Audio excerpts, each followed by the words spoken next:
À l'arrêt. Donc je vais faire un démarrage, j'accélère un peu et je relève progressivement l'embrayage, petit à petit, petit à petit. Et je le tiens. Là, je suis dans un cas de bouchon. Donc dans les bouchons, voilà. En marche lente, c'est là qu'on peut se permettre d'appuyer l'embrayage. Et nous, on va mettre le clignotant à droite pour dire qu'on sort là. Voilà. Là, je peux tenir l'embrayage. Je vais redémarrer, par exemple. Redémarrer, ben, j'ai toujours le pied. 1, j'accélère. 2, je relève l'embrayage.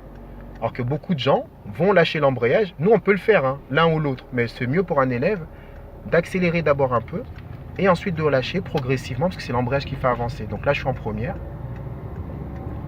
Mon moteur force très vite, donc j'arrête d'accélérer. Je passe la deuxième, mais je garde le pied sur l'embrayage parce qu'en général, c'est des vitesses puissantes. Donc je prends le temps de les relever avec douceur. Voilà.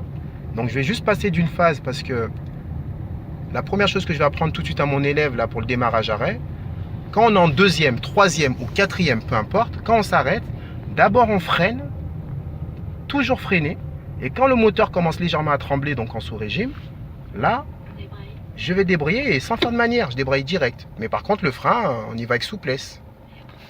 Je vais te expliquer. En même temps que je t'explique le démarrage arrêt, je vais démarrer. Il y a 3 pédales. Donc à droite, il y a l'accélérateur. Voilà. Au milieu, il y a le frein, donc ne pas se tromper. Donc là, juste tu regardes, après je te explique tout. Accélérer, freiner, accélérer, freiner. L'embrayage, c'est juste la pédale de gauche et la jambe gauche. Donc quand on va démarrer, on débraye pour mettre la première vitesse.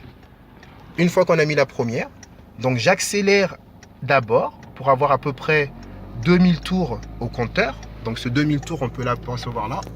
Parce que au niveau de la qualité, j'arrête d'accélérer, on voit la jauge qui descend. Donc on a en dessous de 1000 tours minute. Si j'accélère un peu et que je maintiens, je suis à peu près vers 2000 tours. D'accord? Voilà, je vous montre quand même mon accélération.